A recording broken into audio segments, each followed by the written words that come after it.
چشمہ ادب چینل میں آپ کا خیر مقدم اور استقبال کرتے ہیں۔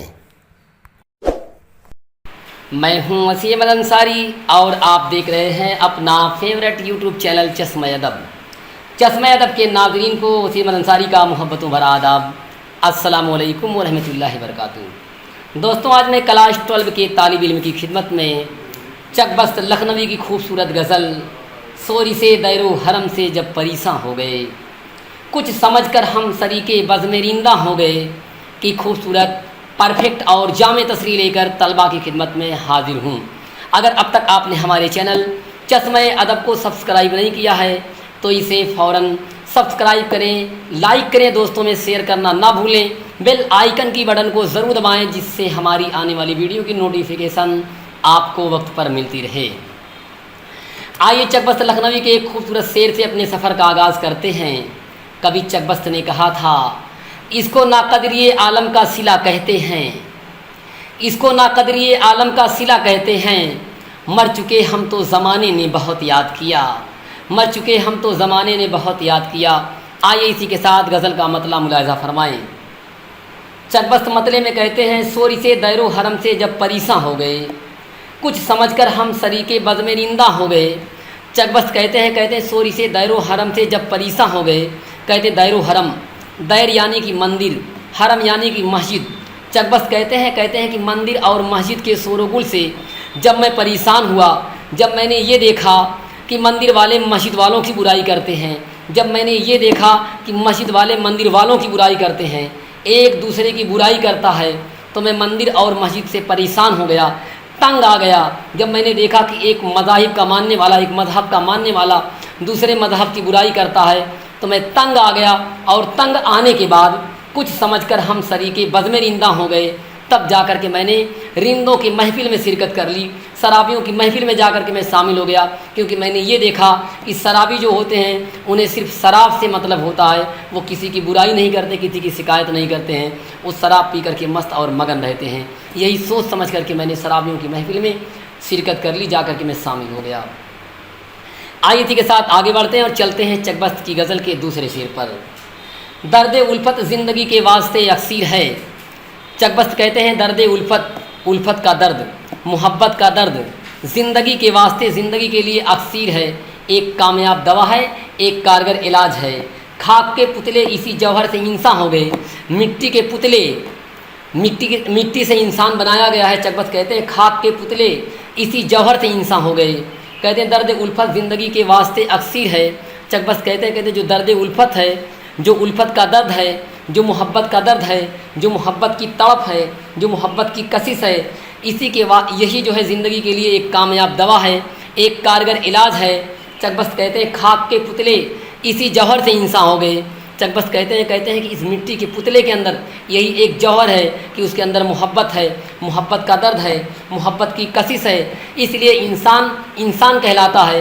اس لیے آدمی کے اندر آدمیت آتی ہے جب اس کے اندر محبت ہوتی ہے، اس کے اندر الفت ہوتی ہے، تو انسان کے اندر انسانیت آتی ہے، آدمی کے اندر آدمیت آتی ہے۔ یہی جوہر انسان کے اندر ہے کہ یہ انسان کہلایا، ورنہ انسان نہیں بلکہ جانور ہی کہلاتا۔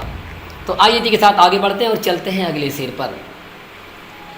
چک بست کہتے ہیں رہ گئی بازار محشر میں گنہگاروں کی ساکھ، رہ گئی بازار محشر میں گنہگاروں کی ساکھ، رحمت باری کے سکے داغے اسیاں ہو گئے، رحمت باری کے سکے داغے اسیاں ہو گئے۔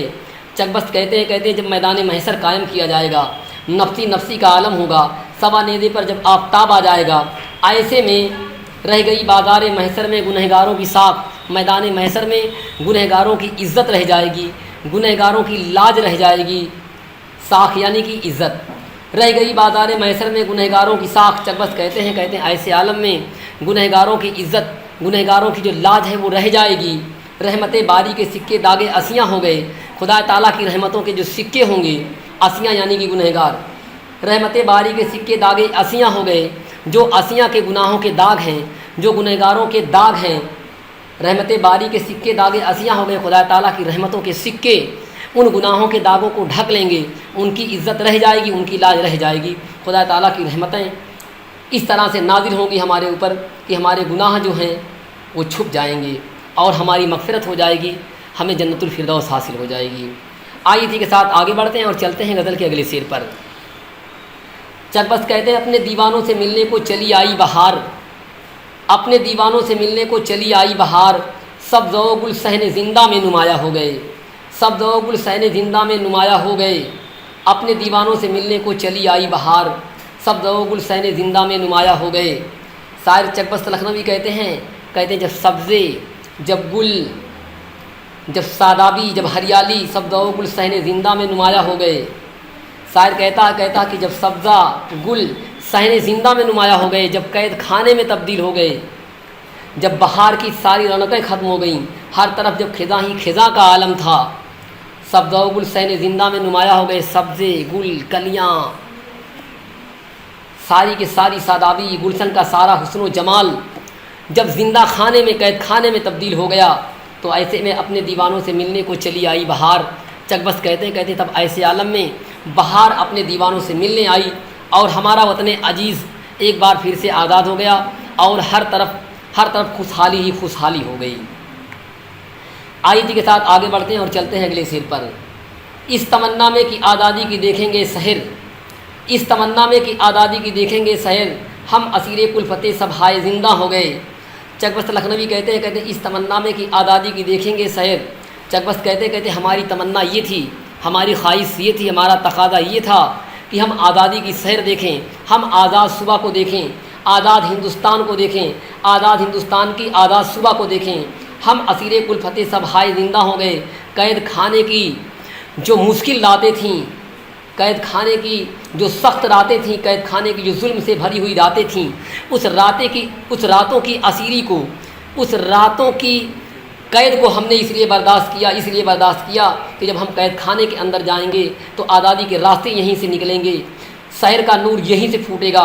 اسی امید پر ہم نے قید خانے کی جو مصیبت بھری زندگی ہے اس کو برداشت کیا، قید خانے کی زندگی کو تسلیم کیا، کیونکہ ہمیں یہ پتہ تھا جب ہم قید خانے میں قید ہوں گے تو آزادی کا راستہ اسی قید خانے سے نکلے گا۔ اس تمنا میں کہ آزادی کی دیکھیں گے سحر، ہم اسیر کلفت سب ہائے زندہ ہو گئے۔ دوستوں آئیے اسی کے ساتھ آخری شعر پر چلتے ہیں۔ مقطع کا شعر نہیں، چکبست لکھنوی نے اپنی زندگی میں کبھی بھی اپنے تخلص کا استعمال نہیں کیا۔ جام تک کھمتے شراب آنے میں ہو جاتی ہے دیر، جام تک کھمتے شراب آنے میں ہو جاتی ہے دیر، ہم تو ساقی کے تکلف سے پریشاں ہو گئے۔ چکبست لکھنوی کہتے ہیں جام تک، پیالے تک خم سے یعنی کہ سراہی سے شراب آنے میں ہو جاتی ہے دیر۔ چکبست کہتے ہیں ساقی جو ہے ایک بار جام لے کر آتا ہے، ایک بار خم لے کر کے آتا ہے، تو ایک بار کچھ لے کر کے آتا ہے، تو ایک بار کچھ لے کر کے آتا ہے۔ جام تک کھمتے شراب آنے میں ہو جاتی ہے دیر، ہم تو ساقی کے تکلف سے پریشاں ہو گئے۔ اس لیے رند جو ہیں، پیاسے جو ہیں، ان کے صبر کا پیمانہ جو ہے وہ چھوٹ چکا ہے، یہ بے قابو ہو چکے ہیں، پیاس، شدت پیاس سے جاں بلب ہو گئے ہیں۔ اس لیے جام تک کھمتے شراب آنے میں ہو جاتی ہے دیر، اس لیے پیاسے کہتے ہیں کہ جام تک کھمتے شراب آنے میں ہو جاتی ہے دیر، کھمتے سرائی سے پیالے تک شراب آنے میں ساقی بہت ہی دیر کر رہا ہے، بڑا ہی تکلف کر رہا ہے، ہم تو ساقی کے تکلف سے پریشاں ہو گئے۔ اس لیے شرابی کہتے ہیں ساقی کے تکلف سے، ساقی کی تکلیفوں سے ہم پریشان ہو گئے ہیں، کیونکہ ایک بار خم آ رہا ہے، تب جام آ رہا ہے، تب کچھ اور آ رہا ہے، تو ساقی آ رہا ہے، نہ جانے کتنا تکلف ساقی کر رہا ہے شراب پلانے میں۔ اس لیے جو رند ہیں، جو پیاسے ہیں، یہ بالکل پریشان ہو چکے ہیں، ان کی شدت پیاس کا جو پیمانہ ہے وہ اب ان کے ہاتھوں سے چھوٹنے والا ہے۔ دوستو یہ تھی آج کی ہماری خوبصورت غزل، اور اس کے بعد ہم جلد ہی اگلی غزل کی خوبصورت تصویر لے کر کے آپ کی خدمت میں حاضر ہوں گے۔ اگر اب تک آپ نے ہمارے چینل چشمہ ادب کو سبسکرائب نہیں کیا ہے تو اسے فوراً سبسکرائب کریں، لائک کریں، شیئر کریں، بیل آئیکن کی بٹن کو ضرور دبائیں۔ شکریہ۔